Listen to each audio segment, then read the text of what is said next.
Welcome back to another podcast, and sat next to me, one of my good mates. I think this is a long overdue catch-up, long overdue podcast. Chris McQueen, what is the message? Bro, just living the dream at the Gold Coast, bro. You saw what it is. Cruising around this morning, you saw this is the greatest place on earth. I'll tell anyone that's going to listen, greatest place on earth. And literally living the dream. You are obviously transitioned from professional rugby league. 2 years ago was the last time we seen each other. That's when you hung up your boots officially as a professional. Then playing a bit up these ways, a bit of time on the tools, and now involved with the RLPA. What has that transition been like for you so far, as you're literally involved in helping other players do the transition now? Yeah, it's been interesting. Like you said, it's been 2 years. So I came back from the UK at the end of 2023. I knew I was going to take a bit of time off. Ended up taking a little bit more than I guess I originally planned. Ended up taking about 18 months off, which was nice. 2024, just played some Queensland Cup and sort of just cruised around, just played golf and lived the dream. And then so end of 2024, I knew it was probably time to actually, make that next step and find a job. So was just having a coffee with Morgan Boyle, and almost in jest, I said, mate, you got any contacts for work? He's doing a FIFO gig. And he said, yeah, I've got some contacts, but a part of that deal is they're going to want you to play in the footy team up there in Moranbah. And I said, mate, happy days, like whatever I need to do, but I need to find a job. So yeah, a few phone calls, a few emails, and a month or two later found myself doing a FIFO job, driving a massive truck and playing footy up in Moranbah. So I did that for 6 or 7 months, and then got the RLPA newsletter one day in my emails and just had a look and saw that they were advertising for a job. And at first I wasn't going to go for the job. I was a bit hesitant because I sort of made a 2-year commitment with the Moranbah guys. But then sort of the more I thought about it and I talked to a few people, I just thought this is too good of a job to pass up. Working for the RLPA as a player transition manager, helping the boys as they transition from life as a footy player into life after footy, that's a dream job for me. So I decided that I'll apply for the job, and thankfully Tommy Simons was good enough to give me the job. How good's that? And what a person to have help you transition as a player. Someone who's just literally just done it themselves, and sort of like what that's like to finish up your career. Obviously, you had the little bit of a break, call it a sabbatical, a golf sabbatical, when we say. But you've had that little bit of a break, and then you go through that transition yourself, and you know what it's like when you've gone from obviously up here playing. I wouldn't say for Huddersfield in packed out stadiums, but you know what I mean. You're playing in stadiums. You're up here all the time, and then you're next thing you know, you're driving a truck in the mines, fly in, fly out. It's a complete change of perspective, and probably a bit of a reality check, if anything, is it? It is. It's fair to say I had a really nice career. Played Origin, won a grand final, played for the Rabbitohs, one of the most famous sporting teams in all the world. So you're right, I got to play in front of some pretty big crowds and some packed out stadiums, and then, sort of move around a few NRL clubs, end up overseas, and then I come back, and it's tough. The transition's tough. And a big part of that is the identity crisis. I used to be someone, and people used to care who I am, and now they don't. But the other part, which is, I guess, a personal thing and an internal thing, is I used to be an NRL player, and I used to play in front of the big crowds, and people used to, chant my name. This is embarrassing that I have to drive a truck. Like, I'm embarrassed to tell people that I'm driving a truck. And it took a little while to make that shift, I guess, in my mentality. Was that that's not embarrassing. That's just a normal thing that most athletes go through, is that transition from, their life as a professional athlete just back into the real world. So took a little bit of time, but once I wrapped my head around it and changed my perspective, I actually enjoyed it. It wasn't my world at all. I felt like a fish out of water a little bit, but I enjoyed it. I learned a few things about myself and about living in the real world, which is probably nice to go into a job like that before coming back into this RLPA job and sort of being, I guess, essentially back in the NRL world. Just to change my point of view and, just to keep me grounded, I think. That's the one, isn't it? You're grounded by being on the tools, by doing that labour job. It humbles you, and it sort of makes you appreciate the world that we're in now and the football world, doesn't it? I think one of the things for myself in particular when I transitioned from when I left Huddersfield and I went to York and I started being in what's called a part-time environment, is your ego sort of gets in the way, doesn't it? It's like you think, do I really want to start working? Do you know what I mean? That for me anyways, I was like, do I really want to get on a gym floor and start picking up dumbbells and start working in that sense? Do you know what I mean? And you sort of, for me, it's like, it's nearly an ego check, isn't it? And then you have to go, well, for me, I had to go, you have to be where your own 2 feet are. Do you know what you can do? Sit around all day and train on an evening and do absolutely nothing. So then you go through that and you have to give your ego, sweep the floor with your ego a little bit and go, you know what? I need to go through this change of life. Do you know what I mean? I think now, obviously, being involved back with rugby and being involved helping players transition, how important, having been in England, do you think having a sort of RLPA kind of vibe in England is? Because I see the work that you do here and I see what the RLPA do for the players here and all the, I suppose, support you give players as they go through that transition, as people like yourself finish up their career and go through that identity crisis. But there's nothing like that across the pond over in the Super League, as you're very well aware because you were there with myself at Huddersfield. How important do you think that is? It's so important, and it's madness that it's not bigger. It's madness, and it takes a united playing group to establish this, and it's, you know, it takes some money and it takes some time and it takes everyone buying in, and I can sort of understand why it hasn't happened, because it takes a lot of buy-in and a lot of effort from the playing group. But once the playing group realise just how important it is, I think they're mad not to do it. Like for multiple reasons. The first one is, if you have no one looking after you and protecting your interests, people are going to take advantage of you. People are going to, you know, undercut you, and they're going to take the money. Like, you don't want to go out there and bust your ass and ruin your body with a whole career as a rugby league player, and somebody else is making money off you and you're not getting your fair share. So that's obviously one part of it. But then the next part is, you know, rugby league is a business, and once you're done as a rugby league player and once you're off contract as a rugby league player, I'm not going to say the NRL don't care and the Super League, but they've got so much on their plate already. It's really difficult for the NRL to manage a competition and all the players that are playing, plus just a plethora of retired players. Someone needs to be there to do that. And so that's where we come in. We look after these guys. We make sure that that they're looked after financially, physical health, mental health, employment and education opportunities. So it's just so important. A lot of these guys get to the end of their career thinking they've got 1 or 2 or 3 more years, and they wake up tomorrow and it's gone. It goes like that for most players. You know, obviously you talk about looking after retired players, and people think of the big players because they're the most famous players. That people think of the Cam Smiths and the Billy Slaters and the Cherry Evans and those guys that have done really well out of their career, and they still need it. But the ones that need it more are the guys that you've never heard of, that come in, play a year or 2 of first grade or 3 or 4 years of first grade, earn a little bit of money, think they might have a few more years left in them or 10 more years left in them, and it's gone like that. Maybe they had an injury, maybe they didn't perform the way they did, and it's gone. And where's that support network for them?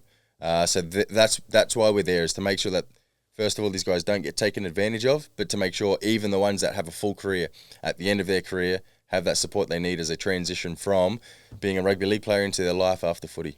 Sorry to interrupt the podcast. Just a quick one from me. I have put together a 6-week off-season program that I will be following myself for all athletes listening. If you're interested, have a look at the link in the description. Anyways, back to the show. Absolutely. And I think we're not soccer players. We're never going to be able to sail off into the sunset with hundreds of millions of pounds or dollars and go, yeah, you know what, that's me done. You know what I mean? I can look after my body, I can look after my family. Like, even the best of the best still have to figure out life after this sport, because there's just not that level of financial security in the sport that we play, unfortunately, as good as it is. And when you're playing, you don't often think about life afterwards. You know, the only reason I'd say I do what I do now is because it's something I love. Like, I love coaching, I love my podcast, I love all of that stuff. That's just who I am. But I've not necessarily, I've built the business, but I've not done it because I'm thinking about my career finishing. I love training, and I love, like, videos. I love all that kind of shit. So it just naturally happened. You know what I mean? And the business built off the back of that. But it wasn't because and it's not. I'm not ready to hang up the boots by any means, and the business isn't ready for that. But it just happened naturally. But so many players, you're so focused in the day in day out of performance, especially as the levels go up, that you don't have time to necessarily be thinking about what am I going to do afterwards. Like, if you're lucky, you fall into something fantastic. And a lot of people don't. You just naturally don't. Like, as you said, speaking of playing at the highest level, playing Origin, playing for South, you're not thinking of the day-to-day.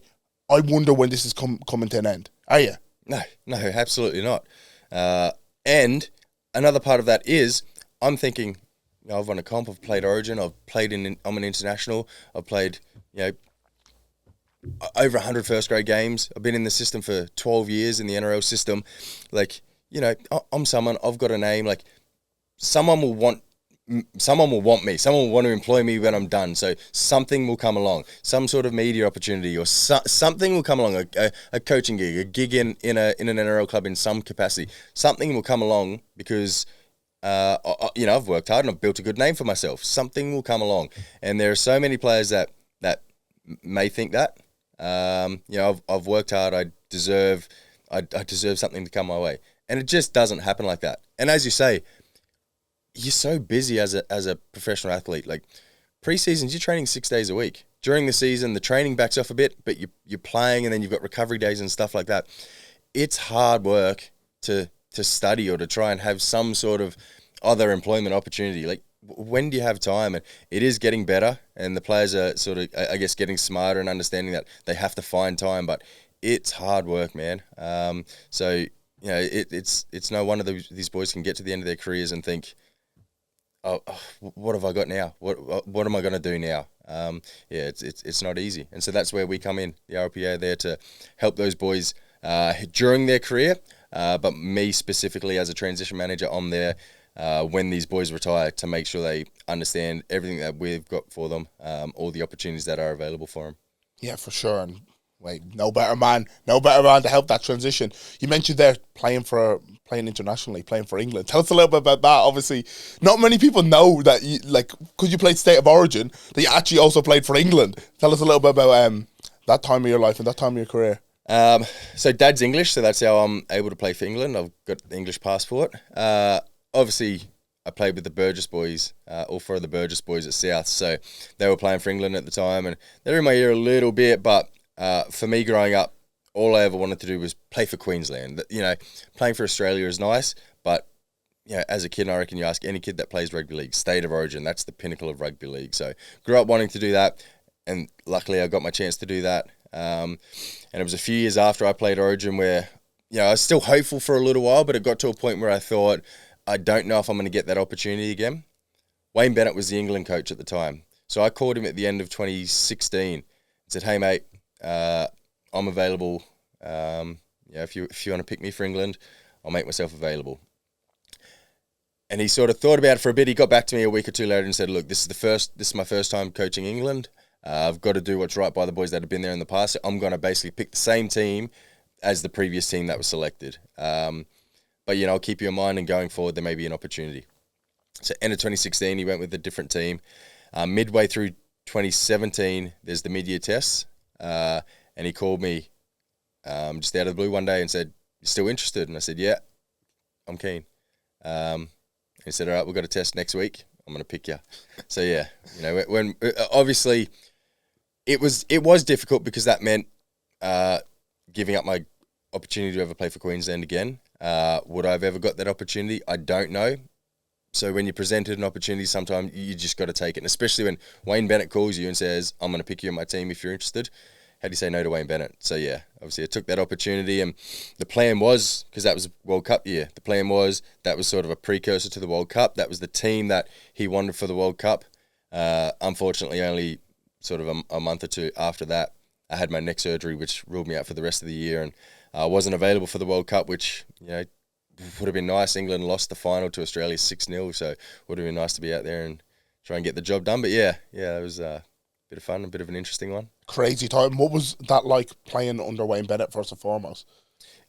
It's Wayne Bennett. The best. Never got the chance to be coached by him at club level, but he used to run when I was coming through. He used to run the Queensland emerging camps, so they're only a couple of days long, but so I had a little bit to do with him coming through those. And yeah, he's a unique guy. Obviously, as a coach, he's world class, but you know, he's got his coaching hat where, you know, it's all business, but as soon as he's out of that environment, you know, that one's off, and he's got the boys hat, and he's all for the boys. He loves the boys. He sits at the back of the bus and talks shit with the boys. Like, yeah, he's unique sort of guy.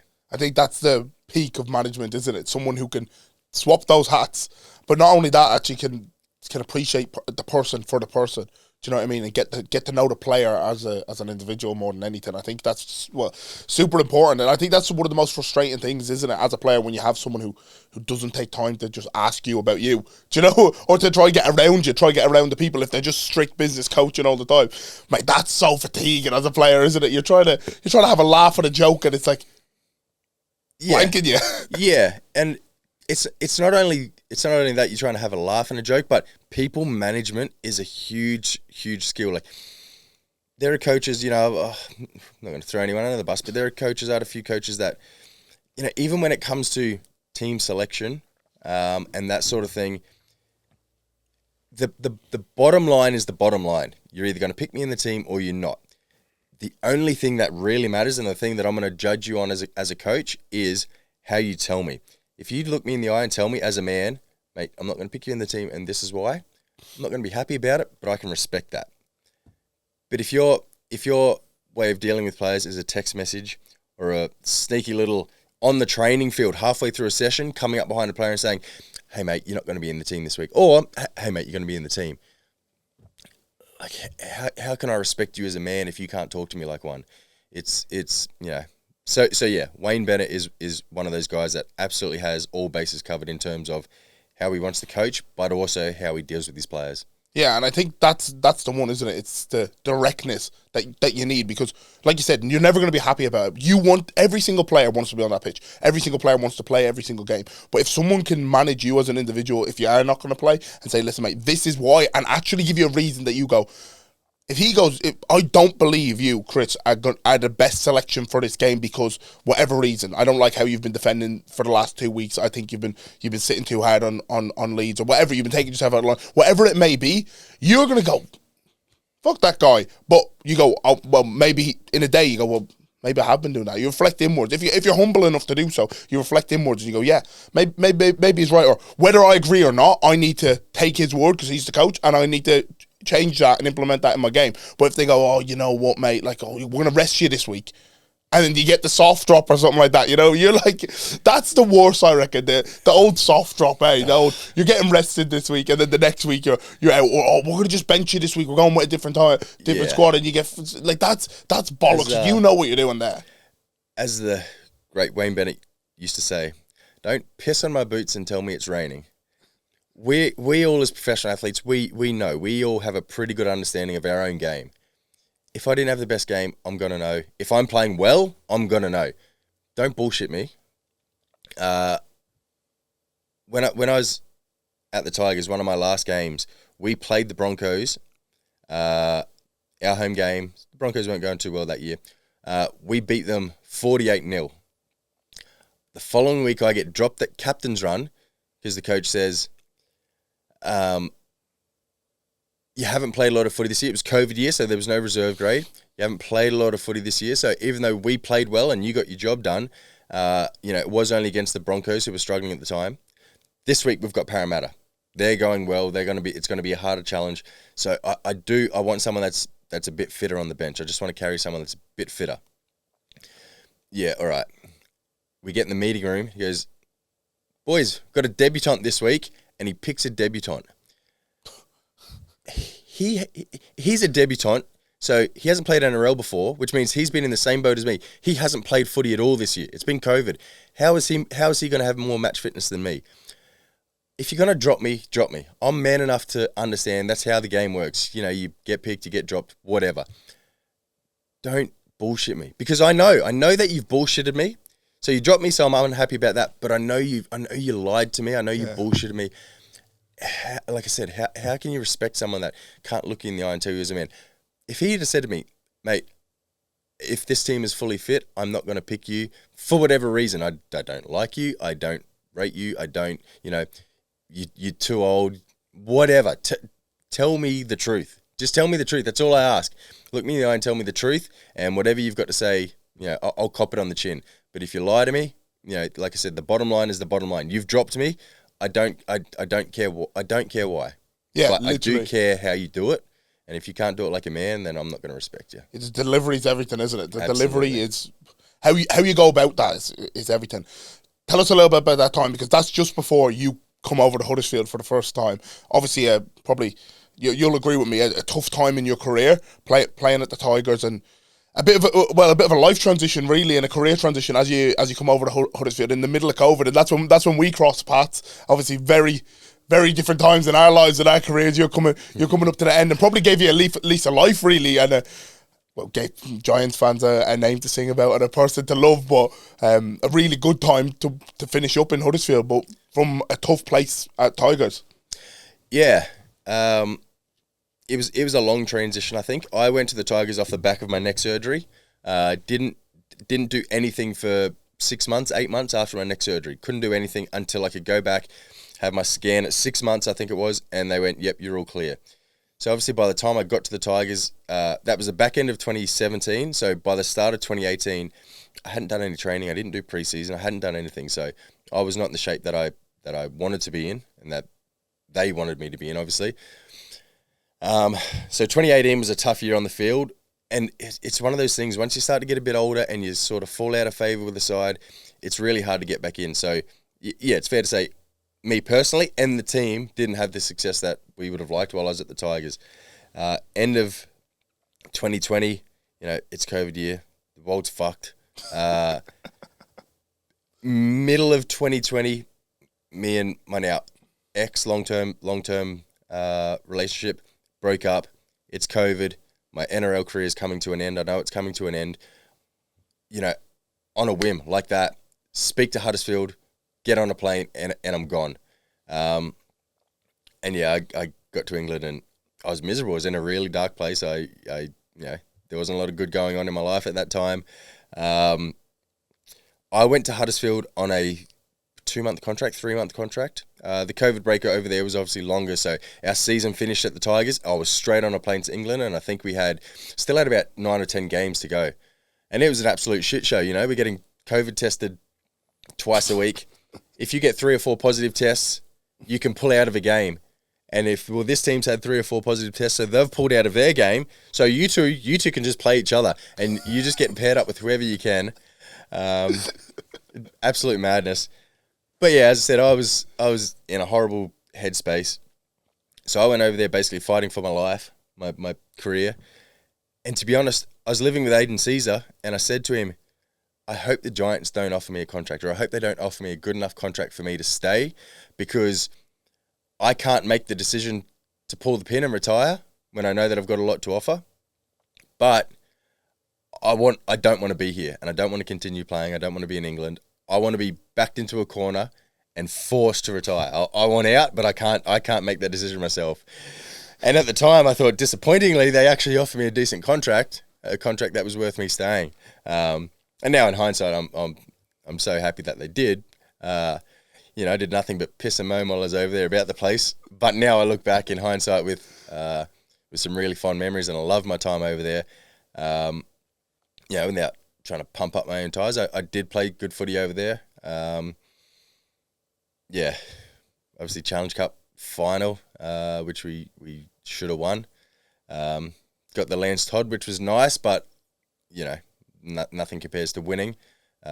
Super League Dream Team in 2022. I look back now and I really enjoyed my time over there. But yeah, when I first got there and when I was living there, I knowing that I was coming home to the Gold Coast, as I said, the greatest place on earth, in the moment I didn't necessarily enjoy it. No, for sure. And I think it's that frame, isn't it? You don't know you're in the good times until they're done. And sometimes in the absolute shit is where the memories are made. Like, what?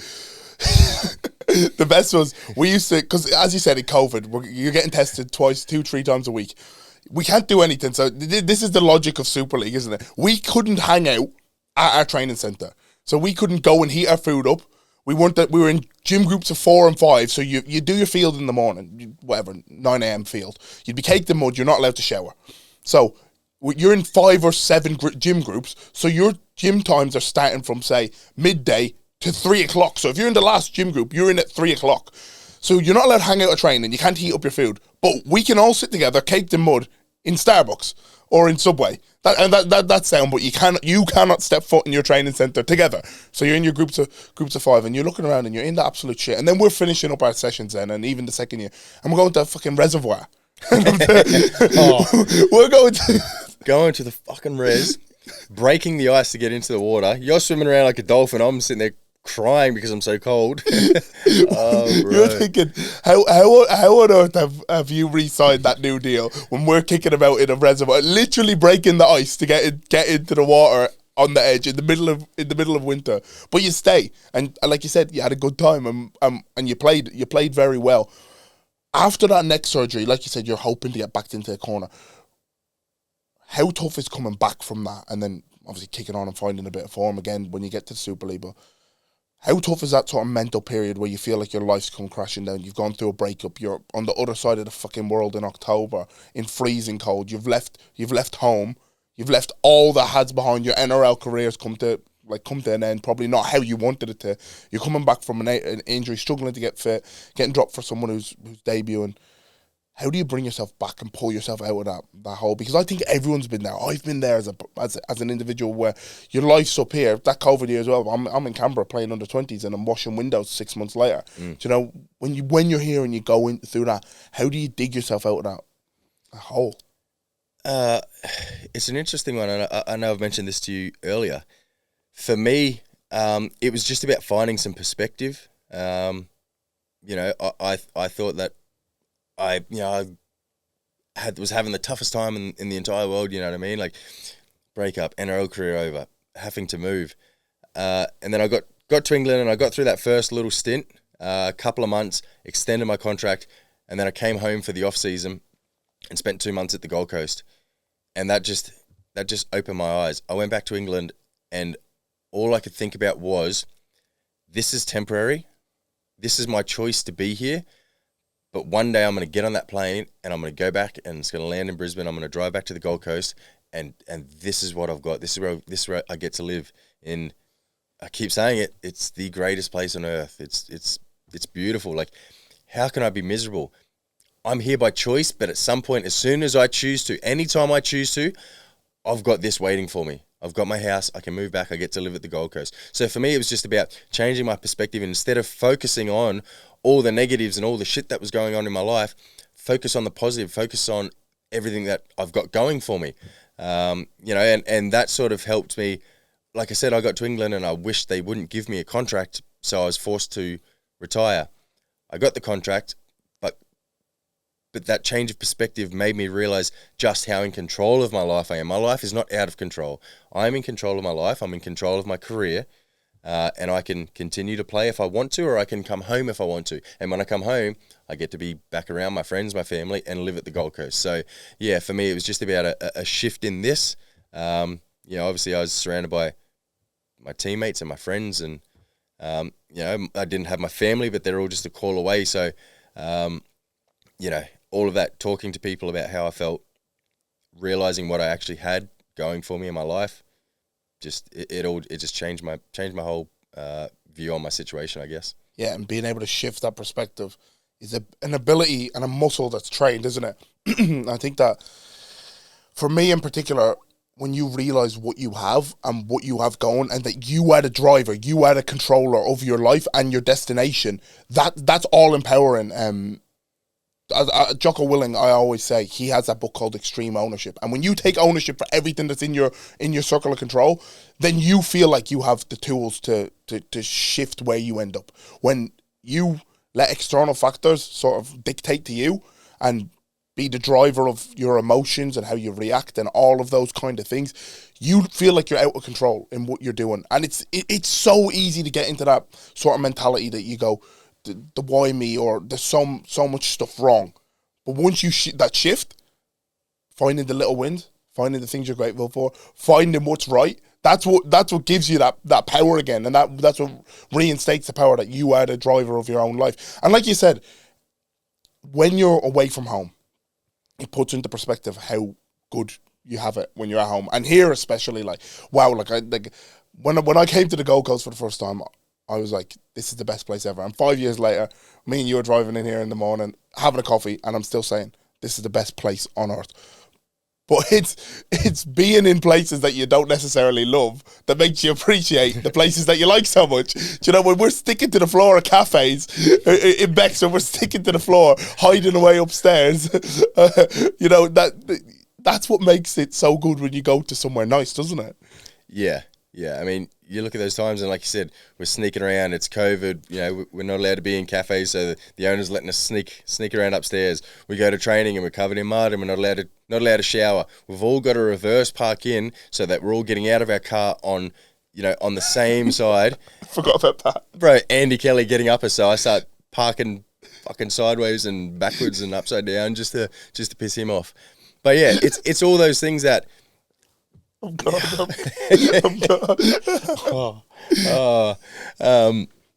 Yeah, but it's all those things that day in, day out, you can't control everything, but you are overall, you're in control. But those little things, you know, that's just the way the world was, but we're out of control of them. But the big things you can control. I'm in this situation because I choose to be. At some point I can choose to go home and be here and be where I want to be. So you know, it doesn't matter how hard things are, and things can be hard, and you may find yourself in a situation that you didn't choose to be in, and you may seem like there's no way out, but you can make your choices for tomorrow and the next day and the next day. You can either sit there and wallow in your situation and think you're stuck in it, but you're only stuck in it if you choose to be, to an extent. You know, I don't want to make it sound like every situation is just so easy to get out of. It's not. That's not the case. But for me, you know, I was upset that my career was coming to an end and that I didn't get to live at home. So, you know, it's not the end of the world. But yeah, obviously just realizing that, well, I can make a decision today that'll make tomorrow better, and tomorrow I'll make decisions that make the next day better. So, you know, I took control of my situation. I took ownership of the life that I was living, and it completely changed my life. Yeah, and anything that's good and worth having is on the other side of hard. And even in that perspective and that frame of mind, the reason that you could go home is because you worked hard in the past. So at some stage, you drew the line and go, I'm going to work my ass off to become an NRL player. So therefore, when you end up in England and your career's coming to an end, you worked hard so you have somewhere to call home. Do you know what I mean? So everything that you do, and this is what I say to my clients, this is what I say to younger athletes, everything you do is on the other side of hard. At some stage, you need to draw the line and make the decision hard. If you don't like where the fuck you are and you don't like what your life is looking like, you have to draw the line to hard. And the next step to getting out of hard may be a hell of a lot longer than, I'm going to just, like you said, for your current situation, I'm going to ride it out in England and I can go home in a year or two whenever I decide to hang up the boots. Some person's hard maybe a 10-year slog of, I'm going to get out of this shit. We're not saying that it's going to be easy, because it's not necessarily easy, but anything worth having or worth doing, if you want to change your circumstance, is on the other side of hard. And that's the biggest frame for me. Taking it back then to the other side of hard. Beginning your career, obviously, you had to eat glass and probably eat shit for a few years, and you came into an NRL system later than most. Yeah, I came into the system. Obviously, now you see guys coming into systems in their teens and then, you know, debuting before they're 20. I was a little bit later than that. I debuted in the NRL at 22. But yeah, I got to Souths. I was on minimum wage. My first contract was a 2-year contract, minimum wage with some matches. First year I play 4 games, so I get 4 matches. Last game I do my ACL. February the following year I re-rupture it. And I remember not long after that happened, I was just sitting in the cafe at Redfern. There was a cafe sort of attached to our training facility, and I was sitting there with the girl that ran our social media stuff. And somehow, I don't even know how it came up, but somehow it came up talking about money. And I found out that she, as the social media manager, posting photos on our Facebook and Instagram, was getting paid more than me as an NRL player. But yeah, obviously, as I said, got injured again, re-ruptured my ACL. So the club come knocking and go, look, you know, we're not gonna throw you away, we can offer you another minimum wage contract. So I was 3 years deep in my NRL career on minimum wage. By the end of my, by the end of that second contract, or by the end of my first contract, that 2-year contract, I was 23, nearly 24. So that lifeline contract that they threw me, 1-year contract, that was the year that I guess became a regular first grader. I was 25 by then. I think I was 24 at the start of the year. I turned 25 that year. So it was I guess a bit of a later run for me. But I look back and look at my career, and I wouldn't change a thing. I've got so many things to be proud of and got to achieve so many things. So, obviously we all want to be there sooner, but I wasn't ready, and I got there when I was meant to get there. Yeah, and I think that's the key, isn't it? You keep knocking on the door, keep yourself in the shop window. It doesn't matter that there's no set pathway, is there? And especially in sport, people bloom later, don't they? Do you know, people are prepared later. I know for a fact if I ended up in a system at 15, 16, I wouldn't be sat here today. Like if I ended up in a rugby league, I just was not ready. I don't think I was physically ready. I don't think I was mentally ready. I think that the best thing that's ever happened to me is me falling out of a Super League system to, well, now obviously the news broke 2 days ago that Bradford are back up in the Super League. Yes, get in. Let's go. And come back into Super League. But I think the 3 years of being away from that full-time environment has allowed me to work on myself as a person, as become more of an adult, become more mature. Not that either of us. We'll get there. We'll get there eventually. Not that either of us are very mature now, but like to just more work on myself and discover the little intricacies of being a professional. Do you know, when you're in a full-time environment, I genuinely thought I was never going to stop. I thought I'd just stay at Huddersfield and I'd just get contract after contract and ride off into the sunset and play Super League. And I think that was the stupidest mentality for me, is I'll play eventually. Like I'm only 21. I'm only 21 now. I'm 22. Like I'll play. Like I just need to keep riding it. I thought it'd just get given to me. Do you know what I mean? I just thought I'd just train on the Bibs team and eventually some coach would go, "Oh, well, you've just been average for the Bibs team. So now you know, why don't you play a bit?" Like that's not, you have to bang the fucking door down. And it's interesting to hear you say, I was only young and I thought it'll happen. I'll get there. At no point in your mind do you ever feel like I'm not young anymore. I'm old. I'm done. I'm retired, and I still feel like a young guy. My mentality I still feel like, man, it's only a couple of years ago I came into the NRL system. It was 16, 17 years ago. Like it goes like that.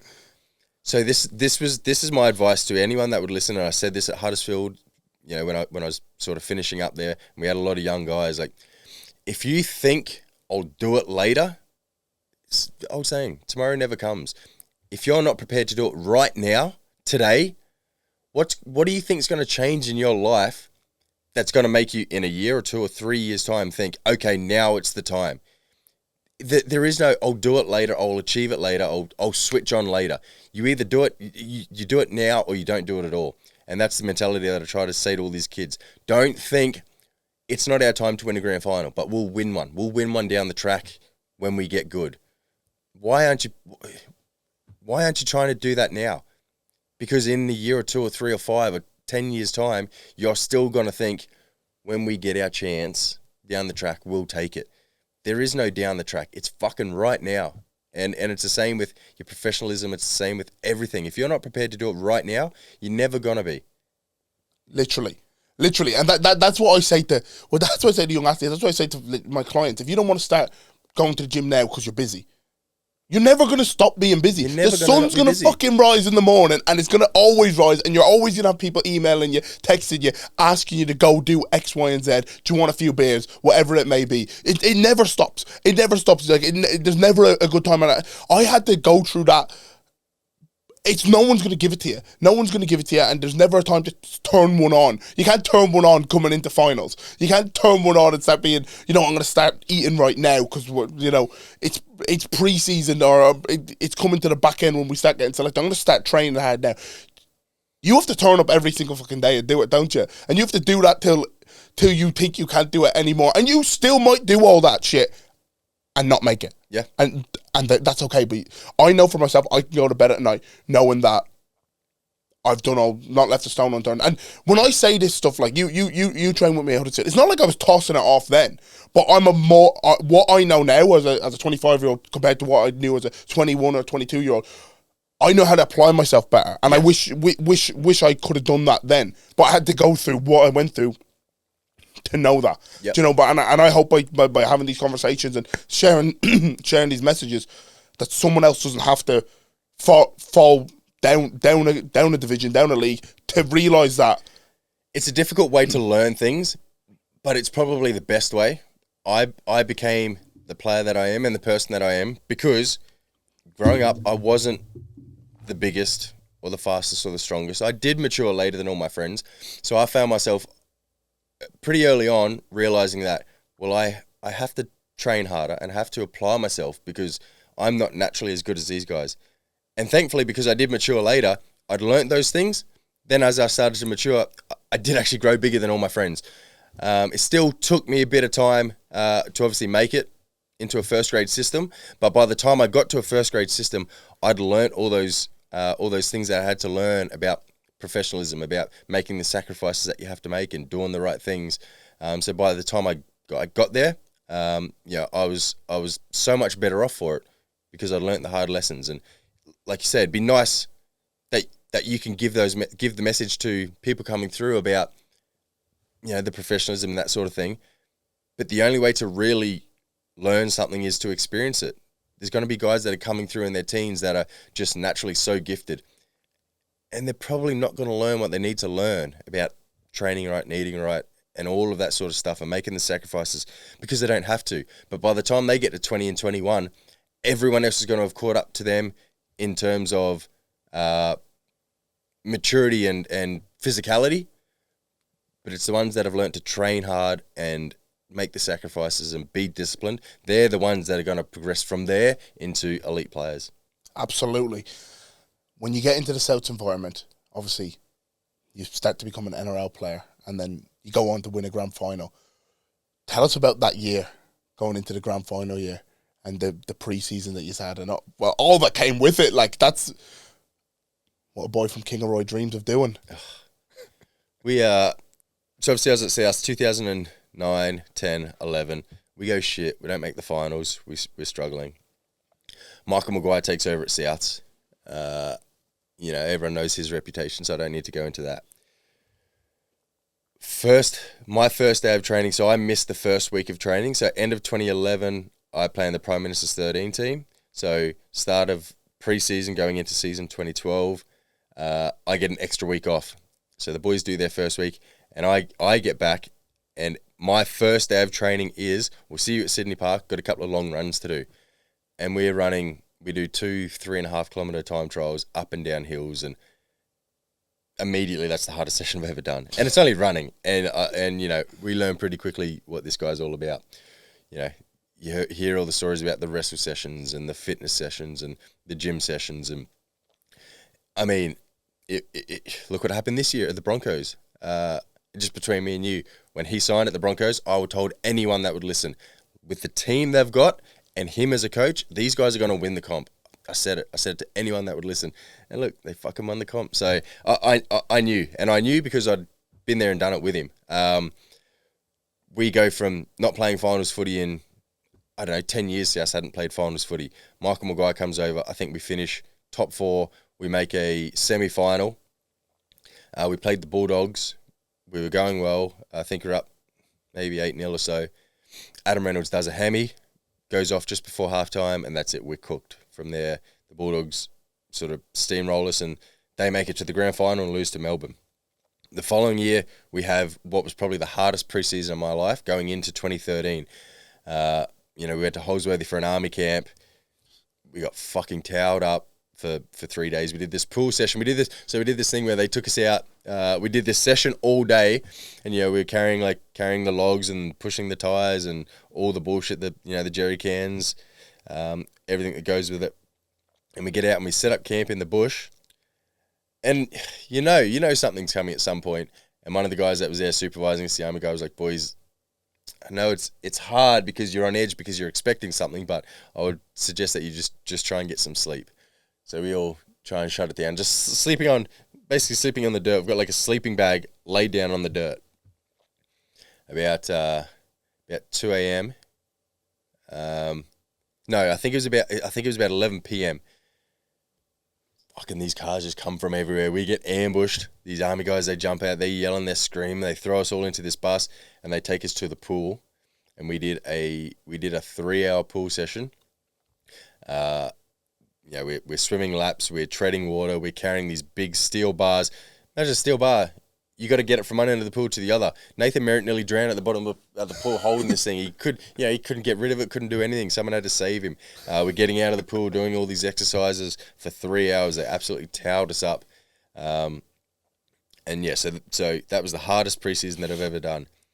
Again, we have another great year. I think we finish top 4, make it to another semi-final. We play Manly. We're beating them 14-0. We get a try disallowed just before half-time for a double movement.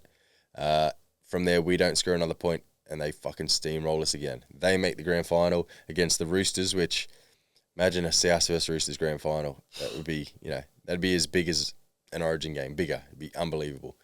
Anyway, we don't make a grand final. We get to watch and sit at home and watch the Roosters win a comp. And at this point, you're thinking, how do we go again? We've had a big year, and we missed out. We had an even bigger year, and we missed out again. Like, do I have it in me to go again? Like, this is fucking hard work. That preseason was tough again. We go out to Holsworthy again. Boys are shitting themselves. And they flipped the script. We did some tough stuff out there, but we did a lot of fun stuff.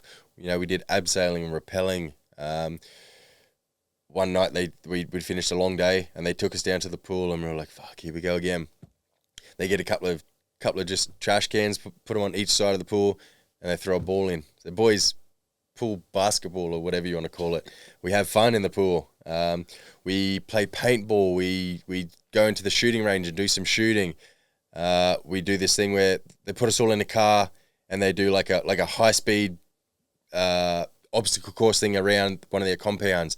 Like, we actually have some fun, and we all leave there. We did our tough stuff, like I said, but we leave there thinking, fuck, how good was that? Have another tough preseason for the rest of the preseason. Come in. We have another good year. We get there again. We finish right up the top of the ladder. And it's just one of those things, like, is it going to go away this year or is it not? Like, we've done the hard work again. We've had 2 years that we've missed out that we probably deserve more than we got. Is this going to be our year? And I can't remember who we beat week 1 of the finals, but then we play the Roosters, and we're down, I think 12-0 pretty quickly in the game. Mitchell Pearce is giving it to us, calling us chokers, which, to be fair, the last couple of years proved that we were. Then we score a try, and then Ben Teo scores a try, carries about 15 or 16 guys 10 metres to the try line and scores this fucking try. And it's funny, he talked about it afterwards, and he goes, man, I got up and I was screaming. I was screaming that hard that I nearly passed out. Just so excited. And then from there, we do to them what's happened to us the last few years. We sort of steamroll them, and we make it to the grand final. And we play the Bulldogs, and with no disrespect to the Bulldogs, this is more an understanding of the team that we had at the time. I just thought there's just no way we're going to lose this game.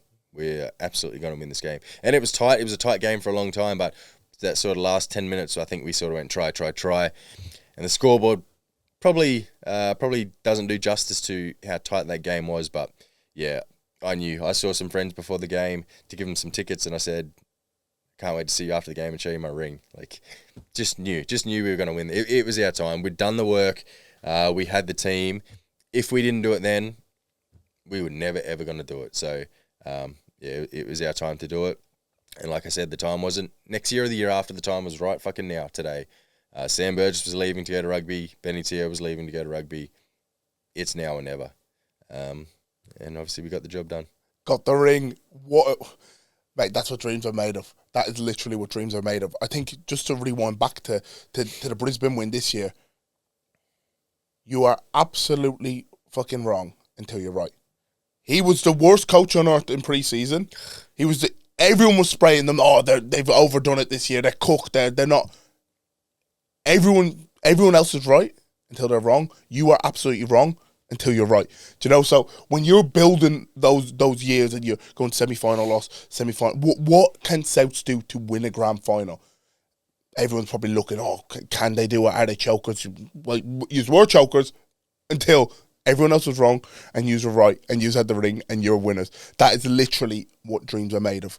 I'd say that was the best few days of celebrating on Earth. Yeah.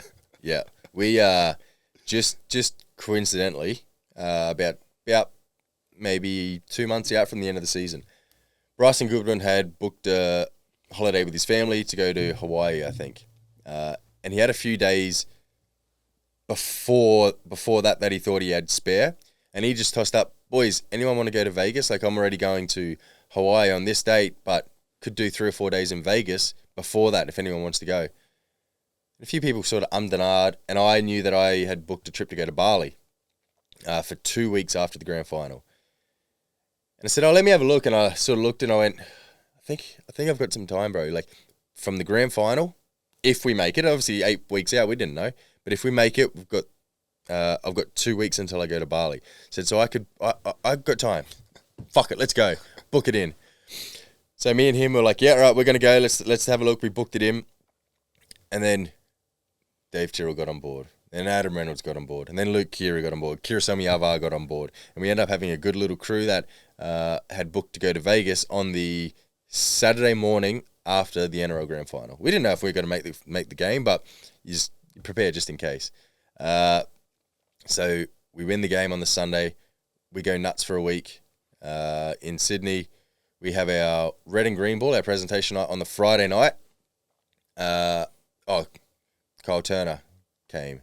What a legend. So we book. We have the red and green ball on the Friday night. Saturday morning, we're on the plane. First thing Saturday morning, we're on the plane. Obviously, time difference. We basically leave at lunchtime. We land at lunchtime Saturday into Vegas. Real jet lagged, real cooked. We've all had a big week. But we're in Vegas. Let's go.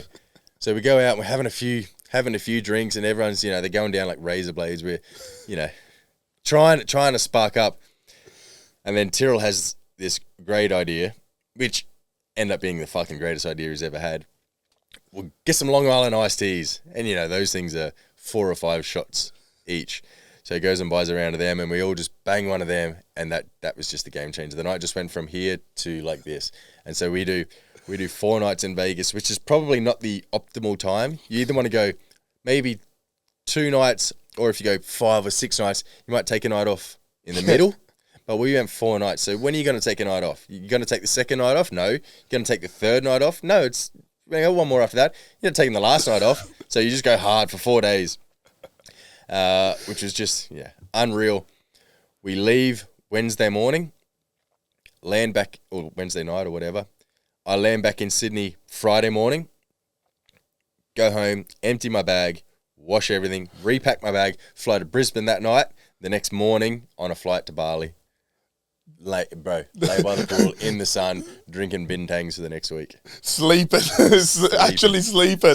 That's the all-time celebrations, that, isn't it? Unreal. That's how you do that's how you do a Mad Monday after a grand final. You go to Vegas. Go to Vegas. And the connection of that team, obviously, you mentioned your friend and that. Like that's tough, isn't it? That's very tough. And the connection of that winning a GF is, mate, that's so special. That's the best ever. I think that's what dreams are made of. I dream of that. I dream of being part of something so special. I've never won anything in my life. In my junior career, I didn't win a game. There was a 2-year period of my rugby union career where we did not win a single rugby game. I cried. I cried as a 15-year-old when we won our first game for 2, maybe 3 years. Imagine playing rugby union in Ireland as an amateur kid, and you can't win a fucking... Like, you cannot... You're that bad that you just get 50 put by you every single week. And you're telling people, I'm going to play professional rugby. I dream of it. And you just 50-0, so whatever. You're just getting pumped every single week. And we won this stupid game of rugby union, like 15-13 or whatever. is there even 13s in rugby? I can't remember what the score was, 15-12 or whatever way we won this game. Scored a try on the hooter, like last play, extra time, whatever. Scored one. So I'm tearing up as a kid. I think, like, how dumb is that? You know what I mean? But like this was like the be all and end all for me. That's you're not just a kid playing a game. And this is I remember when I was at Huddersfield, we had a day where we showed up for training and we just played a bunch of games, like a bit of a refresh day. And we were playing a bit of soccer, a bit of football. And my team lost because we're not soccer players, we're not football players. So we lost, and I'm fucking blowing up and I'm filthy. And one of the lads that was playing on the other team is like, why do you care so much? It's just a game. Like, it's just a game at training. And I said, because I'm competitive. And you can't turn that on or off. You've either got it or you don't. Yeah. You can't take the piss all week at training and not be competitive and not want to win and then show up on the weekend and think, I'm going to go out there and win. I'm going to win all my little battles. I'm going to win all my tackles. I'm going to win every time I have a carry. You know, it's that thing I was saying before. You can't. It's got to be now. I want to win now. No matter what I'm doing, I want to win now. So at training, I'm going to be competitive.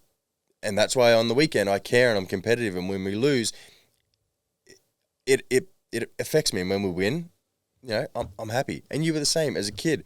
And, you know, I don't think that's something that you can learn. You've either got it or you don't, that competitiveness.